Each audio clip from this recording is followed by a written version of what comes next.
Hello friends. तो आज है हमारा डे 3। डे 2 में हमने एक क्वेश्चन किया था क्लाइंबिंग स्टेयर्स, तो आज उसी का एक एक्सटेंशन करेंगे। एक क्वेश्चन है जो उसी का एक एक्सटेंशन है। ठीक है। तो क्वेश्चन नंबर है 746, minimum cost climbing stairs. Previous video में हमने क्लाइंबिंग स्टेयर्स किया था। इस वीडियो में हम लोग मिनिमम कॉस्ट क्लाइंबिंग स्टेयर्स करेंगे। तो प्रॉब्लम स्टेटमेंट पढ़ते हैं। ठीक है। उससे पहले अगर आपने क्लाइंबिंग स्टेयर्स नहीं देखा है तो आप प्लीज़ वो देख के आइए। आई विल रिकमेंड कि आप प्लीज़ वो देख के आइए पहले, बिकॉज़ वहाँ पे जो कॉन्सेप्ट हमने यूज़ किए थे, तो वही सेम कॉन्सेप्ट्स हम लोग यहाँ पे यूज़ करने वाले हैं। क्लियर? तो वहाँ पे जहाँ पे मैंने छोड़ा था कॉन्सेप्ट समझाना, तो मेबी हो सकता है कि मैं डायरेक्टली यूज़ कर लूँ। तो आई विल रिकमेंड कि आप पहले वो एक बार वीडियो देख के आइए। It will be more clear to you. Okay? तो देखते हैं problem statement. So you are given an integer array cost where cost of I is the cost of ith step on a staircase. ठीक है। मतलब हमें cost array दी हुई है, और जो कॉस्ट एरे का जो ith इंडेक्स है वो हमारे ith स्टेयर की कॉस्ट है। क्लियर? फॉर एग्जांपल जैसे ये कॉस्ट एरे दी हुई है नीचे 10, 15, 20।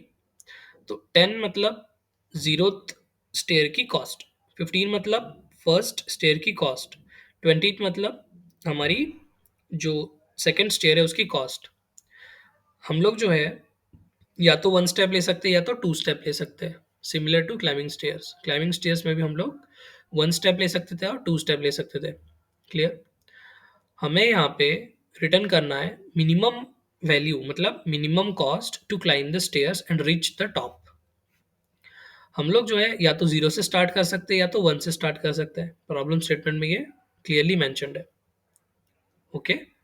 तो देखो, हमें मिनिमम कॉस्ट रिटर्न करनी है एक टॉप पे पहुंचने की, और ये जो एग्जांपल टेस्ट केसेस है ये हम लोग डिस्कस करेंगे हमारे नोटपैड में। Clear?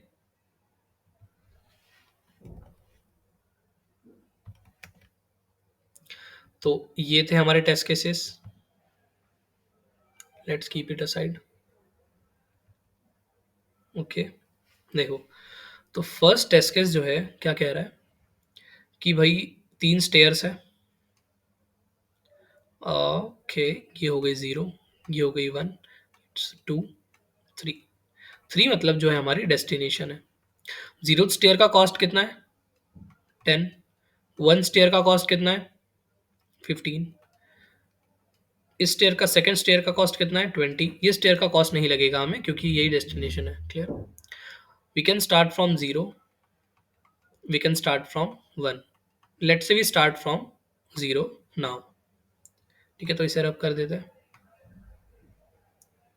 If you start from zero, तो मेरे पास क्या पहले देखो, हमारे पास स्टेयर केस में भी जो क्लाइंबिंग स्टेयर था उसमें क्या था, एक स्टेयर पे मेरे पास दो ऑप्शन थे, सिंगल स्टेप और डबल स्टेप। अब ये जो ऑप्शन थे, यहाँ पे क्या लगा दिया है, एक कंस्ट्रेंट लगा दिया है कि आपको एक कॉस्ट पे करनी पड़ेगी, तभी आपको जो है वो ऑप्शंस चूज कर सकते हो। क्लियर? तो ये जीरो स्टेयर की कॉस्ट है 10, मैंने 10 कॉस्ट पे कर दी। अब मेरे पास जो है ऑप्शंस खुल गए कि या तो मैं सिंगल स्टेप ले लूँ या तो मैं डबल स्टेप ले लूँ। Let's say I have taken single step, तो मुझे कॉस्ट कितनी पे करनी पड़ेगी? 15। क्लियर? ऑन वन, तो अब मैं कहाँ पे पहुंच गया? वन पे पहुंच गया। वन पे हूं मैं। अब वन से या तो मैं सिंगल स्टेप ले सकता हूँ या तो मैं डबल स्टेप लेके डायरेक्ट पहुंच सकता हूँ थ्री पे, जो कि मेरी डेस्टिनेशन है। अब अगर मैं नहीं लेता हूँ, स्टेप्स नहीं लेता हूँ, मतलब डबल स्टेप नहीं लेता हूँ, मैं सिंगल स्टेप ही लेता हूँ, तो मुझे कॉस्ट लगी 20 रुपीज़। अब जब मैं 20 पे कर दिया, अब मैं कहाँ पे हूँ? यहाँ पे। मैंने 20 पे कर दिया, मेरे पास फिर ऑप्शन खुल गए कि या मैं सिंगल स्टेप ले लूँ। अब सिंगल स्टेप में मैं डेस्टिनेशन पे पहुँच रहा हूँ, तो मैं सिंगल स्टेप लेके डेस्टिनेशन पे पहुँच जाऊँगा, उसका कॉस्ट नहीं लगेगा। तो मुझे ओवरऑल कॉस्ट कितना लगा? फॉर वन वन वन मुझे कॉस्ट लगा, कितना लगा? 45 रुपीज़। अब दूसरा सिनेरियो, मान लो मैंने ज़ीरो से स्टार्ट किया। Let's first rub this.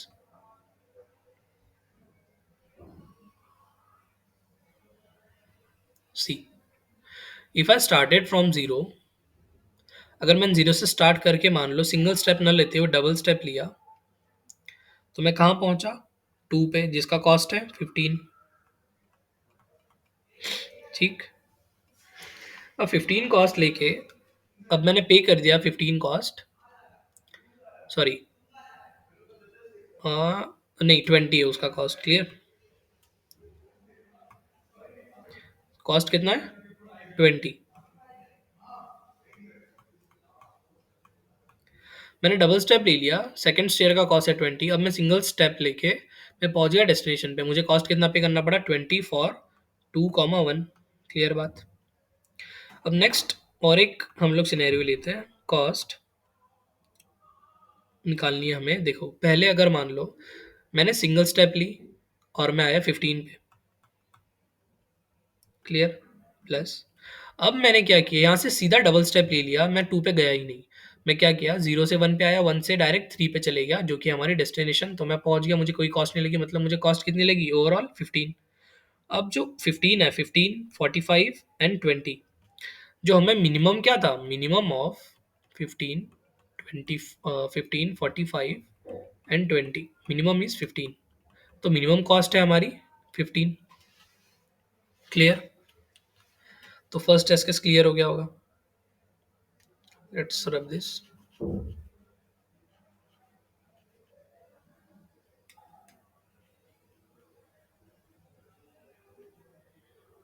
अब सेकंड टेस्ट केस।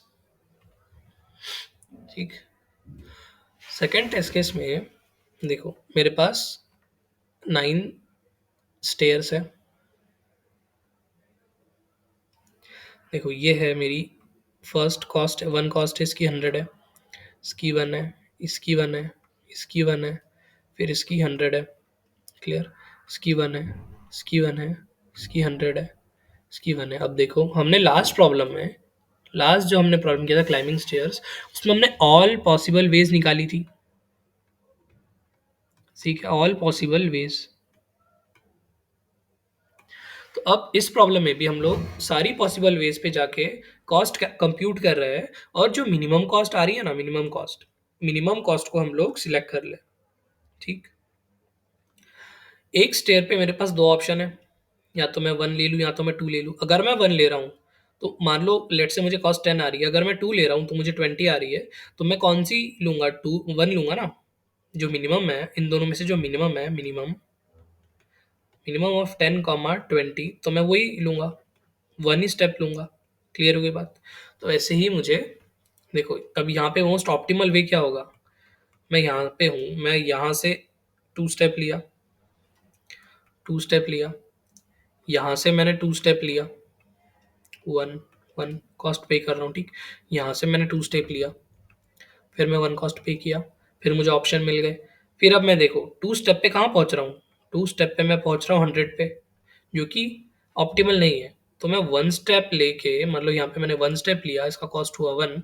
अब मैं यहाँ से क्या करूँगा, 2 स्टेप लूँगा, तो ये हो गया 1। अब मैं पहुँच गया हमारे डेस्टिनेशन पे। क्लियर? तो 1 स्टेप लेके 1, तो मेरा टोटल कॉस्ट कितना हो गया, मेरा टोटल कॉस्ट हो गया मेरा 6, जो कि था हमारा आउटपुट। क्लियर? तो अब हम कंक्लूजन निकालते हैं। देखो, लेट्स ड्रॉ सम कंक्लूजन। तो जैसे कि लास्ट वीडियो में x पे हम लोग पहुंच रहे थे, तो x-1 का और x-2 का, मतलब x पे पहुंचने के पॉसिबल तरीके कितने थे, x-1 plus x-2। Number of ways to reach x-2 and number of ways to reach x-1 will result, मतलब ये हमें क्या देंगे, number of ways to reach x। मान लो मुझे 4 पे पहुंचना है, तो मैं क्या कर रहा था, number of ways to reach 3 plus number of ways to reach 2। So this will be the total number of ways to reach 4। अब वैसे ही वही कॉन्सेप्ट का यूज करके मैं, देखो मैं यहाँ पे क्या करूँगा,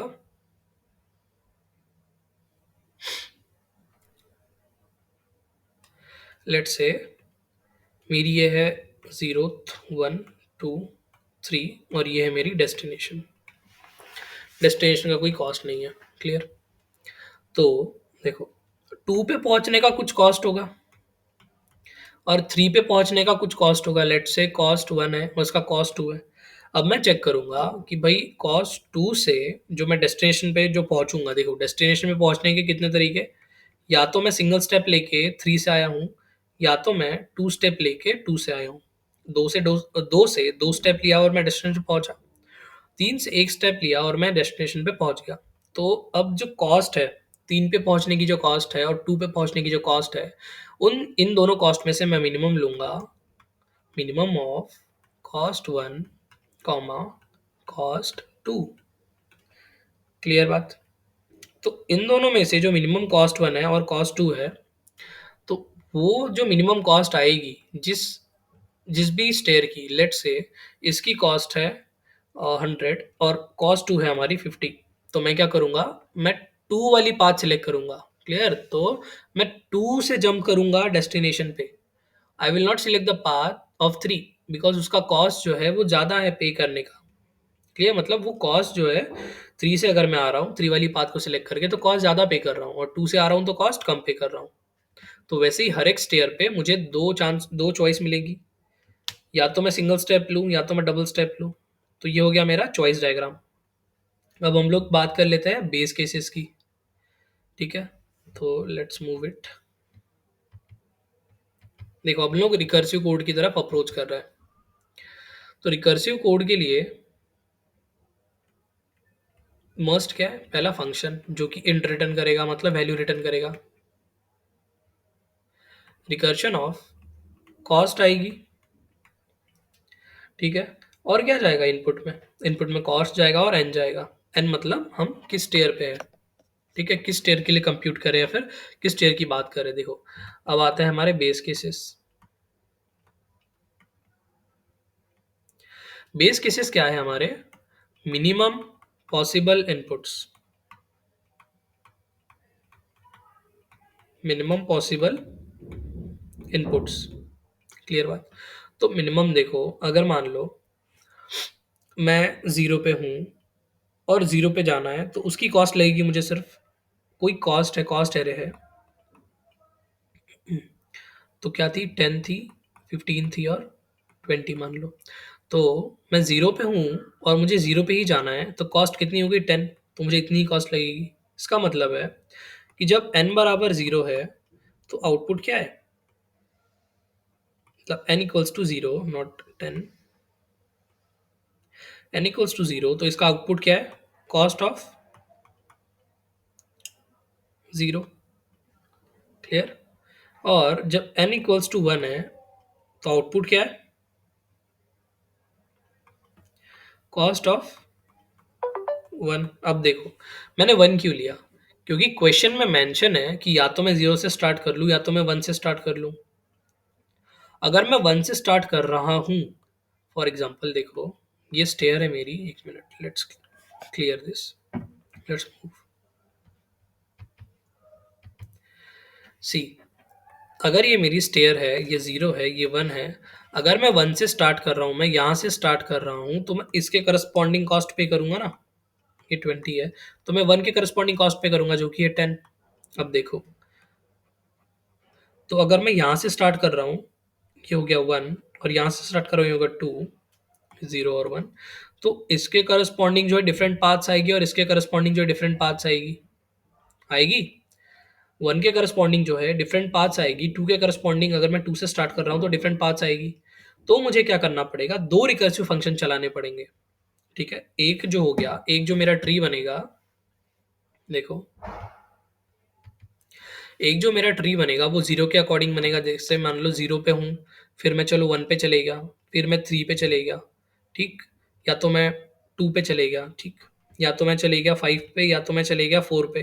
तो एक बना 0 के करस्पॉन्डिंग और एक बना 1 के करस्पॉन्डिंग। तो मान लो 1 पे हूँ तो मैं 2 स्टेप लेके 3 पे चले गया, मैं सिंगल स्टेप लेके 2 पे चले गया। अब मैं 3 से मान लो 5 पे चले गया और 3 से 4 पे चले गया। तो ये जो पाथ्स बन रही है, ठीक? ये जो पाथ्स है, ये 0 के करस्पॉन्डिंग भी बनेगी और 1 के करस्पॉन्डिंग भी बनेगी। क्यों? क्योंकि क्वेश्चन में मेंशन्ड है कि मैं 0 से स्टार्ट कर सकता हूँ या तो मैं 1 से स्टार्ट कर सकता हूँ। अगर मैंने 0 से स्टार्ट किया तो ये कुछ आएगा और यहाँ पे कुछ कॉस्ट आएगी, मिनिमम कॉस्ट 1। 1 से स्टार्ट किया तो कुछ कॉस्ट आएगी, कॉस्ट 2। अब क्या करूँगा, अगर मैं 1 से स्टार्ट कर रहा हूँ और 0 से स्टार्ट कर रहा हूँ, तो इन दोनों जो पॉसिबल वेज़ है, मतलब 0 के करस्पॉन्डिंग कुछ पाथ्स आई, 1 के करस्पॉन्डिंग कुछ पाथ्स आई, और अब 0 और 1 का जो मिनिमम कॉस्ट है, मिनिमम ऑफ कॉस्ट 0, कॉस्ट 1, 1 से स्टार्ट करने पे जो मिनिमम कॉस्ट आई, और 0 से स्टार्ट करने पे जो मिनिमम कॉस्ट आई, उनका जो मिनिमम मिनिमम होगा, उन दोनों का जो मिनिमम पाथ होगा, या फिर उन दोनों की जो मिनिमम वैल्यू होगी, मैं वो रिटर्न करूँगा। तो अब इस केस में मुझे देखो, इस केस में मुझे क्या करना पड़ेगा? 2 रिकर्सिव फंक्शन चलाने पड़ेंगे। क्लियर है बात? तो देखो, अब मैं यहाँ पे था, अब मैं हम लोग क्या कर रहे थे? उल्टा चला रहे थे, ठीक है? n-2 और n-1, लास्ट जो वीडियो है हमने उसमें उल्टा चलाया था, ठीक है? तो हम लोग क्या कर रहे थे? एफ ऑफ एन के लिए क्या कर रहे थे? F of n-1 plus F of n-2 कर रहे थे। अब हम क्या करेंगे? एफ ऑफ एन जो है वो हो जाएगा minimum of F of n-1 comma F of n-2, ये हो जाएगा। ये हो गया हमारा 0, ये हो गया हमारा 1, तो ये 1 के करस्पॉन्डिंग चलेगा, और ये चलेगा हमारा 0 के करस्पॉन्डिंग। आई बात समझ में? तो बेस केसेस हम लोग डिस्कस कर रहे थे। बेस केसेस क्या थे? 0, 0 के लिए क्या होगा हमारा? कॉस्ट ऑफ 0, और 1 के लिए क्या होगा हमारा? Cost of 1। तो ओवरऑल क्या लिख सकते हैं हम लोग? कॉस्ट ऑफ n, ये बेस केस। अब चॉइस डायग्राम भी हम लोगों ने देख लिया, क्लियर है ट्री से। ये मेरी एक स्टेयर है, या तो मैं सिंगल स्टेप ले लूँ या तो मैं डबल स्टेप ले लूँ, तो हमने अभी देखा। अब देखो, जिस स्टेयर पे मैं पहुंच रहा हूँ, जैसे मान लो ये 0 है, 1 है, 2 है, इसका कॉस्ट है 10, इसका कॉस्ट है 20, इसका कॉस्ट है 30। देखो, मैं 0 पे हूँ, तो मुझे उसकी कॉस्ट प्लस करनी पड़ेगी, कॉस्ट ऑफ n प्लस। अब देखो, मैंने ये कॉस्ट तो प्लस कर ली, अब मैं रिकर्सन फंक्शन कहाँ पे लगाऊंगा? इन बची हुई स्टेयर से उन पे लगाऊंगा। हम लोग उल्टा कैलकुलेट कर रहे हैं, तो हम लोग ऐसे देख लेते हैं। देखो, ये हो गया n, ये हो गया n-1, ये हो गया n-2। अब मैंने n पे पहुंचने की जो कॉस्ट है वो ये प्लस कर ली, तो अब मैं रिकर्शन फंक्शन काय पे लगाऊंगा? n-1 पे लगाऊंगा। तो मैं लगा रहा हूँ मिनिमम ऑफ, देखो इसको थोड़ा स्लाइड करते हैं, minimum of recursion of n-1 comma recursion of n-2, एक n-2। देखो, मैंने n के करस्पॉन्डिंग तो कॉस्ट प्लस कर ली। अब n जो है, n पे कैसे पहुंचा हूं मैं n पे पहुंचा हूं या तो n-1 से या तो n-2 से। अब मैं n-1 पे कैसे पहुंचा हूं? मैं n-1 पे पहुंचा हूं n-2 से या तो n-3 से। अब n-2 पे मैं कैसे पहुंचा हूं? मैं पहुंचा हूं n-3 से या तो n-4 से। तो अब मैं क्या कर रहा हूँ? रिकर्शन फंक्शन इस पे लगा दिया, अब इस पे लगाऊंगा। देखो, यहाँ से जो मिनिमम आएगा और यहाँ से जो मिनिमम आएगा, n-1 और n-2 से जो मिनिमम आएगा मेरा, इन दोनों का मिनिमम निकालूंगा और वो मिनिमम यहाँ रिटर्न करूंगा। वैसे ही यहाँ पे देखो, ब्लैक से करता हूँ, यहाँ पे जो मिनिमम आएगा और यहाँ पे जो मिनिमम आएगा, यहाँ से जो मिनिमम आया, यहाँ से जो वैल्यू आई, यहाँ से जो वैल्यू आई, यहाँ से जो वैल्यू आई, तो उन दोनों का मिनिमम ऑफ 1, 2, मतलब L, R, या तो मिनिमम L, R, तो वो मिनिमम यहाँ रिटर्न करूंगा। सेम यहाँ से जो मिनिमम आया, यहाँ से जो वैल्यू आई, यहाँ पे रिटर्न करूंगा। फिर ये जो लेफ्ट से जो वैल्यू आई और राइट से जो वैल्यू आई, उन दोनों का मिनिमम मैं ओवरऑल रिटर्न कर दूंगा। ठीक है? तो फंक्शन कैसा बन रहा है, मतलब मेरी कंडीशन कैसी बन रही है? देखो, ये तो हो गई कॉस्ट किसकी? जिस स्टेयर पे खड़ा हूं मैं उसकी, प्लस अब रिकर्शन फंक्शन किस पे लगेगा? रिकर्शन फंक्शन लगेगा n-1 पे, कॉमा रिकर्शन ऑफ n-2 पे। ये हो गया। तो ये हो गया मेरा चॉइस डायग्राम का कोड। बेस कंडीशन का कोड आपको क्लियर है? तो अब हम लोग एडिटर में जाके कोड कर लेंगे। Let's see. देखो, तो सबसे पहले हमने एक फंक्शन से करेंगे, ठीक है, रिकर्शन फंक्शन बना के करेंगे। तो स्टार्ट करते हैं। सबसे पहले हमारा n निकालना है हमें। n क्या है? कॉस्ट डॉट लेंथ, ठीक है, जो कॉस्ट एरे दी हुई है उसी की लेंथ जो है उतनी स्टेयर्स है हमारे पास। क्लियर हो गया? अब मैं क्या करूंगा, रिटर्न मैथ डॉट मिन ऑफ, मिन ऑफ एक फंक्शन बनाते हैं पहले, पब्लिक इंट मिनिमम कॉस्ट। ये क्या लेगा? इंटीजर एरे लेगा और इंटीजर कॉस्ट लेगा, कॉस्ट एरे लेगा और एक n लेगा। क्लियर? अब इंट n जो है लेंथ हो गई, मतलब स्टेयर्स हो गए। और अब मैं क्या करूंगा, देखो, मिनिमम कॉस्ट ऑफ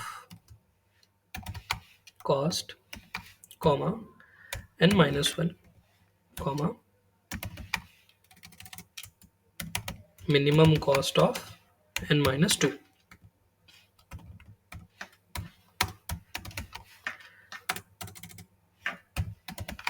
देखो, अब मैंने ये क्या किया, देखो ये लाइन क्या बता रही है, ये लाइन है ईदर वी स्टार्ट फ्रॉम 0 और वी स्टार्ट फ्रॉम 1। देखो, मैंने आपको ट्री डायग्राम में बताया था, कहाँ बताया था,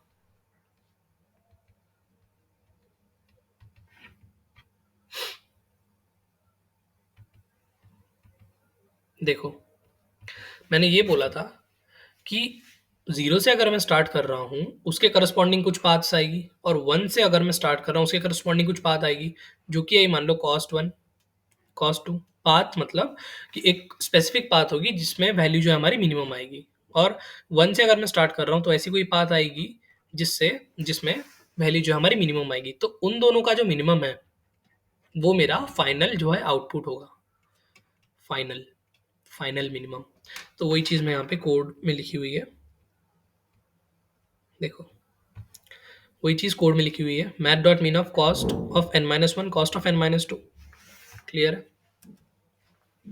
अब हम लोग ये फंक्शन बनाते हैं। देखो, रिकर्शन फंक्शन में पहला बेस केस आएगा 0, और देखो अगर मेरा 0 है तो मैं क्या रिटर्न कर रहा हूँ, रिटर्न कर रहा हूँ मैं, अच्छा कंबाइन लिखते हैं, मैंने कंबाइन भी बता दिया था। अगर मैं 0 कर रहा हूँ या n इक्वल्स टू 1 है तो मेरा क्या रिटर्न होगा, कॉस्ट ऑफ n। इसका मतलब है अगर मेरा n 0 है तो कॉस्ट ऑफ 0 रिटर्न होगा, n 1 है तो कॉस्ट 1 रिटर्न होगा। बेस केस में डिस्कस कर लिया था, ये हमारा बेस केस का कोड। अब आता है हमारा चॉइस डायग्राम का कोड। तो ये हो गया मेरा, जिस स्टेयर पे खड़ा हूं मैं उसका cost, plus math dot minimum of, मैं अब रिकर्शन फंक्शन लगाऊंगा उसके n-1 और n-2 पे, cost of cost comma n-1 comma minimum cost of cost comma n-2। ये हो गया मेरा रिकर्सिव कोड। आई बात समझ में? Let's run this. यहाँ पे कोलन मिस कर दिया,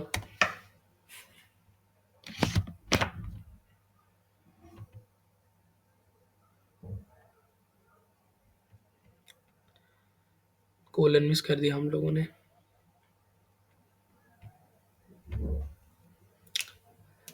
let's again run this. Okay, it's return.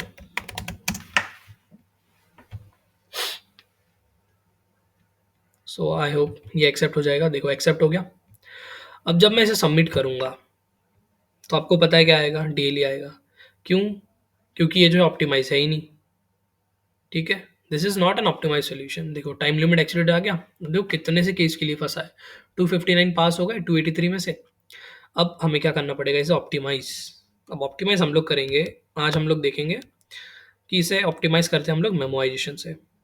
हम लोग देखो इतना बड़ा जो ट्री बन रहा है, ये जो ट्री बनेगा, अगर मान लो ये जो 354 है, इसका कंप्यूटेशन मैंने कहीं पे स्टोर करके रखा होता, एक मैट्रिक्स में, कहीं पे अगर स्टोर करके रखा होता, तो मैं जब ये कैलकुलेट कर रहा हूँ, तब मैं डायरेक्टली यहाँ से एक्सेस करके वो जो वैल्यू है कैलकुलेटेड वो उठा सकता हूँ, तो मेरा कंप्यूटेशन बच जाएगा। तो इस केस में देखो, इस केस में थोड़ा सा डिफरेंट है सिनेरियो। इस केस में जो है, चेंजिंग वेरिएबल कितना है इस केस में, एन, एक ही है चेंजिंग वेरिएबल, तो हमारे एरे का जो डायमेंशन है वो कितना होगा, वन। तो हम लोग सिर्फ एक एरे बनाएंगे। देखो, लेट मी क्लियर यू। मेरा फंक्शन क्या है, मेरा पास चेंज क्या हो रहा है, एन हो रहा है सिर्फ चेंज। तो मैं क्या करूंगा, एक एरे बनाऊंगा। Let's say for stair 3, I have calculated value 10. So again when I am reaching stair 3, तो मैं डायरेक्ट यहीं से ले लूंगा वैल्यू जो कि है 10। क्लियर बात। Let's say for stair 4, 5, 6, let's say for stair 6, if value is 100, तो जब मैं दोबारा 6 पे आऊंगा, तो मैं यहीं से वो वैल्यू ले लूंगा।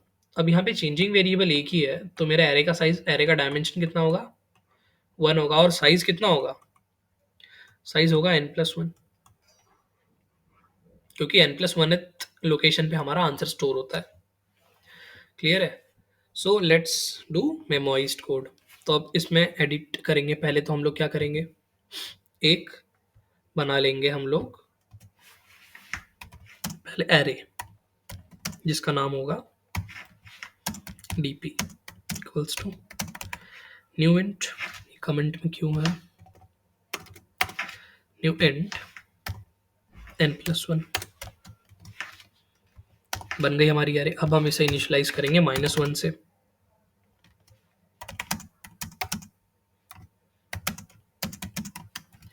I less than equals to n, I plus plus. So dp of I equals to -1। सारी एरे को -1 से इनिशियलाइज कर दिया। क्लियर। अब देखो, अब मुझे पास भी करनी पड़ेगी है डीपी, डीपी पास कर रहा हूं मैं।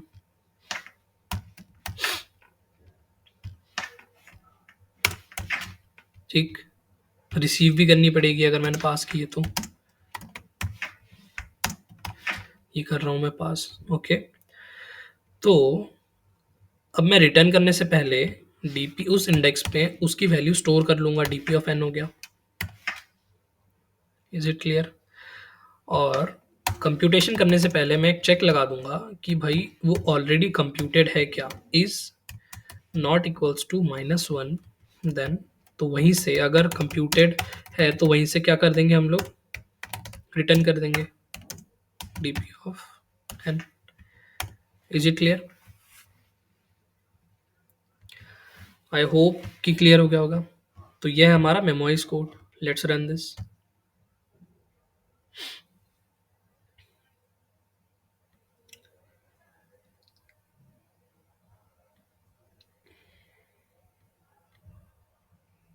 ओके, हाँ, हमने यहाँ पे डीपी पास नहीं की, हमें डीपी पास करनी है सब जगह जब भी हम फंक्शन कॉल कर रहे हैं।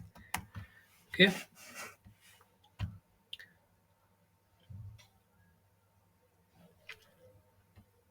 So you can see accepted.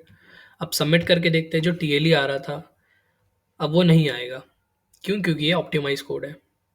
तो देखो, ये एक्सेप्ट हो गया है। ठीक है, तो ये था हमारा मेमोइज कोड और ये था हमारा solution, minimum cost climbing stairs पे, स्टेयर्स का।